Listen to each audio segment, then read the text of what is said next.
నమస్కారం. Sentence improvement అని ఉండే ఈ టాపిక్ కింది కొన్ని క్వశ్చన్స్ని మీతో ఇప్పుడు డిస్కస్ చేస్తాను. 5 క్వశ్చన్స్ మాత్రమే ఉన్నాయి ఈ వీడియోలో. చిన్న వీడియో, షార్ట్ వీడియో. ఈ 5 క్వశ్చన్స్ని ఎట్లా అంటే ఒక చోట అండర్లైన్ చేసి ఉంటారు. ఆ అండర్లైన్ చేసిన దానిని మీరు రీప్లేస్ చేయదలుచుకుంటే మేము కింద కొన్ని ఆప్షన్స్ ఇస్తున్నాము అని 4 ఆప్షన్స్ ఇచ్చింటారు. 5వ ఆప్షను ఏమీ మార్పు అక్కర్లేదు, అండర్లైన్ చేసిన పార్ట్ సరిగా ఉంది అనిపించే no correction is necessary or no correction is required అనేది 5వ ఆప్షన్ అయి ఉంటుంది. ఇట్లా ఉండే క్వశ్చన్స్ ఇవి. ముందుగా ఫస్ట్ క్వశ్చన్ చూద్దాం. Rich mineral resources and the government present willing to build infrastructure will attract plenty of foreign investment. ఈ సెంటెన్స్లో గవర్నమెంట్ ప్రజెంట్ విల్లింగ్ అనేది అండర్లైన్డ్ పార్ట్. దాన్ని ఏమైనా ఇంప్రూవ్ చేస్తారా అంటే తప్పులు ఉంటే మెరుగుపరుస్తారా? ఈ మోడల్ క్వశ్చన్స్కి ప్రిలిమ్స్ అయినా మెయిన్స్ అయినా 3 to 5 మార్క్స్ ఉంటాయి. 30 మార్క్స్ 40 మార్క్స్లో 3 మార్క్స్ to 5 మార్క్స్, 3, 4, 5 ఉండొచ్చు. ఒక్కొక్కసారి నాకు ఒక ఎగ్జామ్లో బాగా గుర్తుంది. బహుశా 2017 అనుకుంటాను. 2017 మే నెలలో 2017 May first week of May there was an SBI clerk prelims examination in which they asked 10 questions of this type. 10 sentence improvement, 10 cloze test, 10 comprehension. అంతే, 3 టాపిక్సే 30 మార్క్స్ ప్రిలిమ్స్ పేపర్. కాబట్టి నేను 3 to 5 అంటున్నాను, కానీ sometimes they make it 10 even. సరే, ఇప్పుడు ఈ underline part తప్పు ఉందా అంటే ఉంది. ఎందుకంటే ఫారిన్ ఇన్వెస్ట్మెంట్ని బాగా అట్రాక్ట్ చేయగలిగిన ఫ్యాక్టర్స్ ఏవి అనేవి చెప్పారు. ఇక్కడ 2 ఫ్యాక్టర్స్ చెప్పారు. ఒకటి రిచ్ మినరల్ రిసోర్సెస్ ఒక ఫ్యాక్టర్. అంటే కంట్రీలో రిచ్ మినరల్ రిసోర్సెస్ ఉంటే ఫారినర్స్ ఇన్వెస్ట్ చేయడానికి ముందుకు వస్తారు. రిసోర్సెస్ అవసరం కదా ఇన్వెస్ట్మెంట్కి. కాబట్టి ఒక ఫ్యాక్టర్ ఈజ్ ఓకే, అందులో ఏం తప్పు లేదు. And the government present willing, ఇది అండర్లైన్డ్ పార్ట్. తప్పు కదా, ఎందుకంటే అండ్ వెనకాల ఏముంది? Rich mineral resources. అదంతా నౌన్ ఫ్రేజ్ అనుకుందాం. ఎందుకు? రిసోర్సెస్ అనేది నౌన్, అదే ముఖ్యమైన పదం. రిసోర్సెస్ వెనకాల ఉండే 2 అడ్జెక్టివ్స్ రిచ్ అండ్ మినరల్, అవి 2 రిసోర్సెస్ కోసం వచ్చినాయి. అంటే రిసోర్సెస్ అనేదే మెయిన్, అది నౌన్. నౌన్ తర్వాత అండ్ ఉంది అంటే నౌన్, ఆ అండ్ తర్వాత కూడా ఉండే ఒక స్ట్రక్చరు నౌనే అయి ఉండాలి. కానీ వాళ్ళు ఏమి ఇచ్చారు? ద గవర్నమెంట్ ప్రజెంట్ విల్లింగ్ అని ఇచ్చారు. ఇప్పుడు సిద్ధపడుతున్న ప్రభుత్వము అంటున్నారు.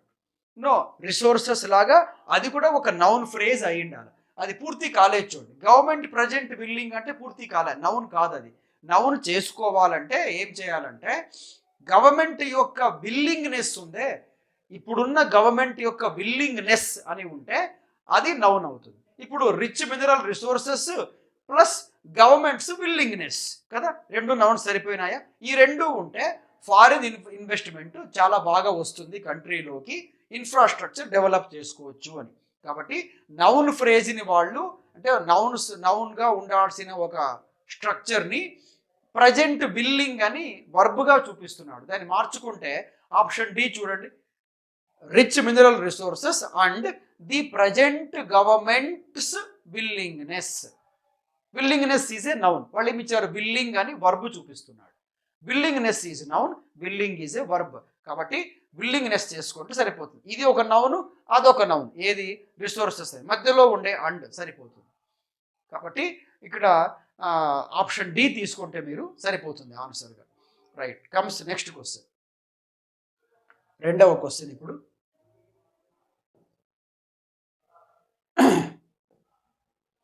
One of the cities advantages including a good education system, attractive quality of life and a good transport system which can cope with its rising population.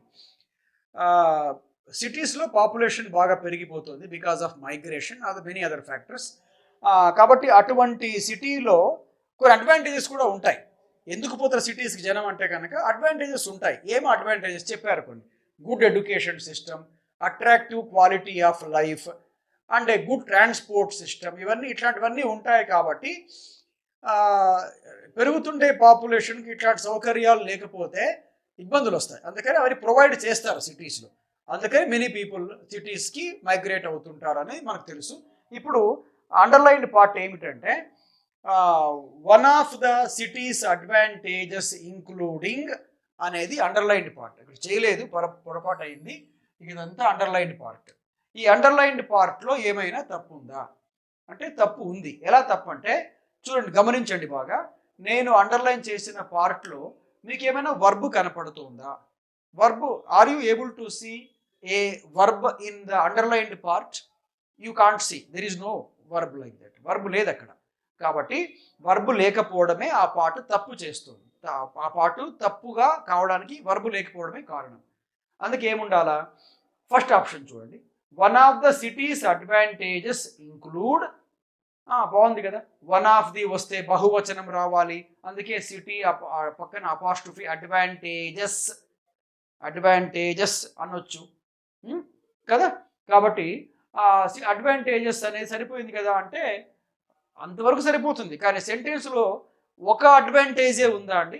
కాదు, 3 ఉన్నాయి చూడండి. Good education system, attractive quality of life, good transport system. 3 ఉంటే 1 ఎందుకు అంటాము? అనకూడదు. కాబట్టి 1 అనేది తప్పైంది. బి చూద్దాం. Some of the cities advantages include అనొచ్చు కదా, ఎందుకంటే 3 ఉన్నాయి కాబట్టి ఏ ఫ్యూ ఆఫ్ అనొచ్చు, లేక సమ్ ఆఫ్ అనొచ్చు. బి సరిపోతుంది. సి కూడా చూద్దాం. ద సిటీ హ్యావ్, సిటీ పక్కన హ్యావ్ అంటామా, కాబట్టి సి తప్పు. Many of the cities advantages are included. ఇది చాలా అడ్వాంటేజెస్ ఉన్నాయి అంటున్నారు. ఉన్నది 3 అయినా చాలా అంటున్నారు. సరే అనుకుందాం, మెనీ కూడా బహువచనం అంటే అనుకుందాం. కానీ ఆర్ ఇంక్లూడెడ్ అని అన్నాక అక్కడ అన్న చోట తప్పు అయిపోయింది. ఎందుకంటే ఆర్ ఇంక్లూడెడ్ అని వచ్చినాక ఖచ్చితంగా పక్కన ఇన్ అని ఉండి ఇంకొక నౌన్ ఉండాలి. ఉందా? లేదు. సరాసరి మళ్ళీ గుడ్ ఎడ్యుకేషన్ సిస్టమ్ అని, అంతేకాని ఇన్ అనేది లేదు.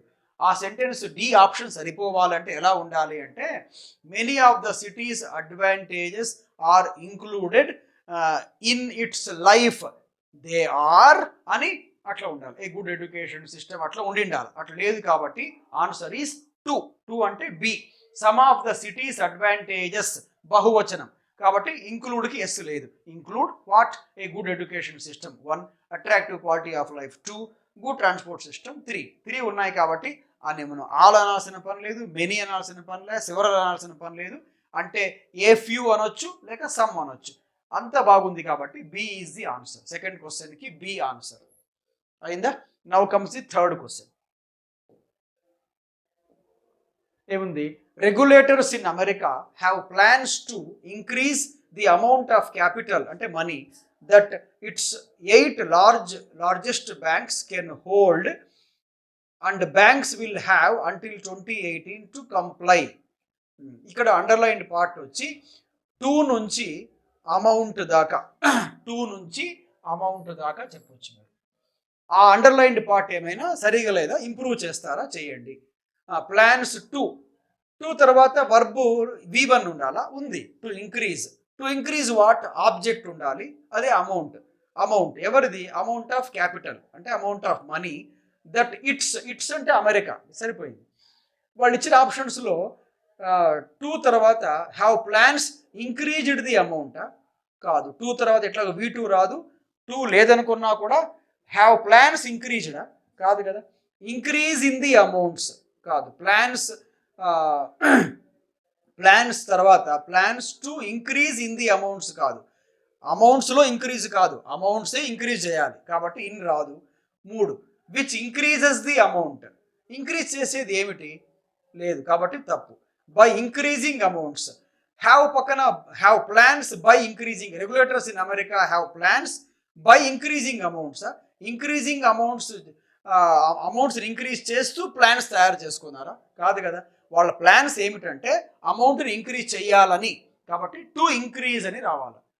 పర్పస్ వచ్చినప్పుడు ఇందుకోసం ఈ పని చేశారు. ప్లాన్స్ ఎందుకోసం, what is the purpose of the plans అంటే పర్పస్ వచ్చినప్పుడు ఇంగ్లీష్లో 2+V1తో చెప్పాలి ఆ పర్పస్ని. కాబట్టి regulators in America have plans for what, the purpose is to increase the amounts of లేక అమౌంట్ ఆఫ్. అంతా బాగానే ఉంది, ఏమి కరెక్షన్ చేయాల్సిన పని లేదు. ఆన్సర్ ఈజ్ ఈ. 2 తర్వాత V1 పర్పస్ చూపిస్తుంది, అదే ఇచ్చారు, సరిపోయింది. Now comes fourth one. If we revise the school curriculum, colleges will not only get more quality of students, but companies will also get skilled employees. దీంట్లో అండర్లైన్ పార్ట్ వచ్చి more quality of students అనేది underline. అదేమైనా మీకు తప్పు అనిపిస్తుంటే rectify చేసి మార్చండి. ఏమున్నాయి ఆప్షన్స్? మోస్ట్ క్వాలిటీ స్టూడెంట్సా, good quality of the student ఒక్కడేనా, స్టూడెంట్స్ ఆఫ్ బెస్ట్ క్వాలిటీసా, స్టూడెంట్స్ ఆఫ్ బెస్ట్ వచ్చినాక వెనకాల ఆర్టికల్ ది ఉండాలి, లేదు. బెటర్ క్వాలిటీ స్టూడెంట్సా, నో కరెక్షన్ రిక్వైర్డా అంటే ఎప్పుడైనా సరే క్వాలిటీ ఆఫ్ స్టూడెంట్స్ని వర్ణించాలా అంటే ముందు కంటే మంచి స్టూడెంట్స్, ముందు కంటే మంచి నాణ్యత కలిగిన స్టూడెంట్స్ అంటే ఇప్పుడు మీరు గుడ్ క్వాలిటీ ఆఫ్ స్టూడెంట్ అనేది ఉంది కదా, అక్కడ స్టూడెంట్స్ అని ఉండినా కొంచెం సరిపోయింది ఆప్షన్, కానీ స్టూడెంట్ అని ఇచ్చి తప్పైపోయింది.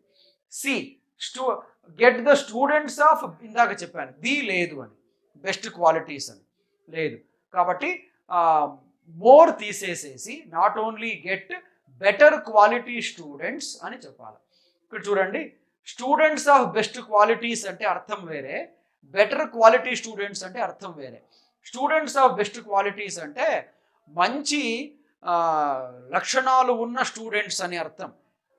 కాలేజెస్కి కావాల్సింది బయట ఎక్కువ కావాల్సింది ఏమిటంటే బయట ఎట్లా ఉంటారని కాదు, కానీ వీళ్ళు కాలేజీకి వచ్చినాక ఎలా చదువుతారు, వీళ్ళ చదువు పట్ల అప్రోచ్ ఏమిటి అనే లక్షణాలే కాలేజీకి కావాలి. కాబట్టి అట్లా ఉంటే బెటర్ క్వాలిటీ స్టూడెంట్స్ అంటారు వాళ్ళు. అంటే చదువుకోవాలని ఆసక్తి ఉండాలా, మంచి మార్కులు తెచ్చుకోవడానికి కష్టపడాలి, కాలేజీలో ఒబీడియంట్గా ఉండాలి, సిన్సియర్గా, ఇవన్నీ ఎక్స్పెక్ట్ చేస్తుంది మేనేజ్మెంట్. కాబట్టి ఇవన్నీ ఉంటే, ఇవన్నీ లక్షణాలు కలిగి ఉంటే బెటర్ క్వాలిటీ స్టూడెంట్స్ అని అంటారు వాళ్ళని. Better quality of life, better quality students, better quality of water, అట్లా. కాబట్టి మంచి లక్షణాలు కలిగి ఉన్న విద్యార్థులు అని రావాలి. అలాంటి వాళ్ళు వస్తే స్కూల్స్కి కాలేజెస్కి మంచిది, అట్లనే కంపెనీస్ కూడా మంచి స్కిల్డ్ లేబర్ దొరుకుతారు, ఎంప్లాయీస్ దొరుకుతారు అని. ఇప్పుడు will not only get better quality students. ఇంకో చూడండి, మోర్ అంటే మామూలుగా నంబర్ని చూపిస్తుంది ఎక్కువగా, అది ఎక్కువగా నంబర్ని చూపించే పదం అది మోర్ అనేది. మోర్ క్వాలిటీ ఆఫ్ స్టూడెంట్స్ కాదు, అంటే క్వాలిటీ ఎక్కువ ఉన్నది అని కాదు, మెరుగైన విద్యార్థులు కావాలి, మెరుగైన లక్షణాలు ఉంటాయి. కాబట్టి మోర్ బదులు మీరు బెటర్ చెప్పండి. ఎప్పుడైనా క్వాలిటీ ఆఫ్ లైఫ్ వస్తే బెటర్ చెప్తుంటారు, బెటర్ క్వాలిటీ ఆఫ్ లైఫ్ అని. అది ఫ్రేజ్ ఫిక్స్డ్ అనమాట, అది కలొకేషన్ లాగా కూడా అనొచ్చు మనం, కాంబినేషన్ లాగా. క్వాలిటీ ఆఫ్ లైఫ్ వస్తే బెటర్తోని ఎక్కువగా చెప్తారు. కాబట్టి బెటర్ క్వాలిటీ స్టూడెంట్స్ వస్తే మంచిది కంపెనీస్కి అని. రైట్, చివరిది.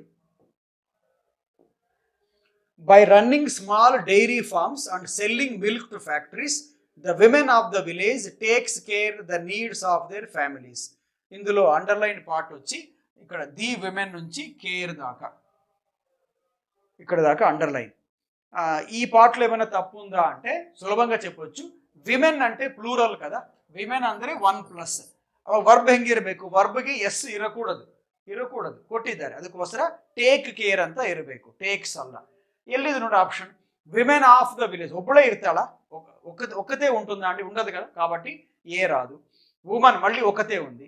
ఒక విలేజ్లో ఒక ఉమనే ఉంటుందా, ఒక ఫ్యాక్టరీలో ఒక ఉమనే ఉంటుందా, డైరీలో ఒకటే ఉమెన్ పనిచేస్తుంటుందా, లేదు కదా, విమెన్ అని ఉండాలి. Women of the village take care of, సరిపోతుంది ఇది సి అనేది. డి కూడా చూద్దాం, village women taking care of, verb లేకుండా అయిపోతుంది, టేకింగ్ ఒకటే రాకూడదు, వెనక లేదు ఆర్ అయినా ఉండిండాలి, లేదు కాబట్టి డి తప్పు అయిపోయింది. కరెక్షన్ చేయాల్సిన అవసరం ఉంది కాబట్టి ఈ కూడా తప్పే. ఆన్సర్ వచ్చి సి. ఏమని అంటే విమెన్ ఎక్కువ ఉంటారు, కనీసం 2-3 విమెన్ అనొచ్చు. Women of the village number ఎక్కువ కాబట్టి విమెన్ అంటే వర్బ్కి ఎస్ ఉండకూడదు, టేక్ కేర్ ఆఫ్ అని ఉండాలి. కాబట్టి మీ ఆన్సర్ దీనికి డి కాకుండా సి అవ్వాల్సి ఉంటుంది. సిలోనే మీకు టేక్ కేర్ అనే ప్లూరల్ వర్బ్ కనపడుతుంది. ఈ 5 కూడా సెంటెన్స్ ఇంప్రూవ్మెంట్లో గతంలో వచ్చిన కొన్ని క్వశ్చన్స్ ఇవి, అవే 5 ప్రజెంట్ చేశాను.